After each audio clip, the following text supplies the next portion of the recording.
My name is Alistair Quietsch and I'm working on the model build for the short film. The original process was working from Al's initial model that he'd made, and he mailed up to me and my friends, so as we could scale another model that we would then measure up, because we wanted to be quite precise about how we were going to build it size wise. So we recreated Al's model with cardboard, and then we figured out other little additions and other things that we could add into it, and then we did it all to scale and measured it up, so then we blew it up by, I don't know, a fourth or something like that.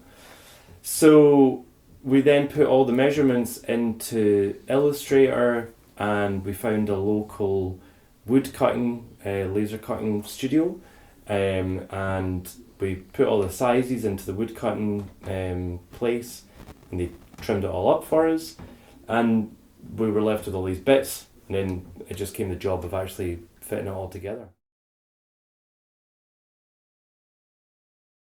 We've mostly been using small dowels that are built into these bits here, and this is kitchen surface glue laminate, which already comes curled, so actually it's kind of perfect for going around corners. There's just been a lot of wood gluing for all the bits. Some of the challenges that we faced even in the early stages of building it was realising that we needed to remember that things had a thickness, which we didn't really think about, working with a thin card model and also working with Illustrator where everything's just two-dimensional. So there was lots of mistakes made in the early stages that we had to correct, where we were realising that our measurements were off by 6mm.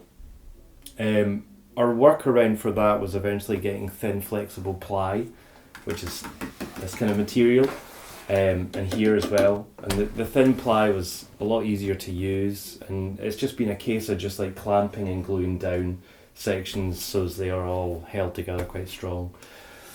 Dave, who was one of the guys that was working with me and Neil, also came up with the great idea of using a metal rod all the way through, which meant that we could bolt on what we call the flower petal bulb, which is at the front of it, which meant that there was a rod running the whole way through it, which would kind of keep everything straight, but then also join everything together.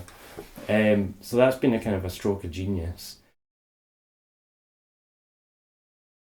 So now we're at the stage where we're going to finish the tail piece and finish this second ring that's going to be at the end, and we're moving into the territory of doing the panelling. And then we're starting to work in the details now for it.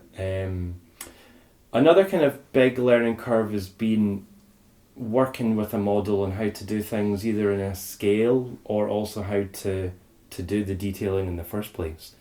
Me, Neil and Dave, that have been all working together on this, all grew up playing Warhammer and making little models when we were small kids.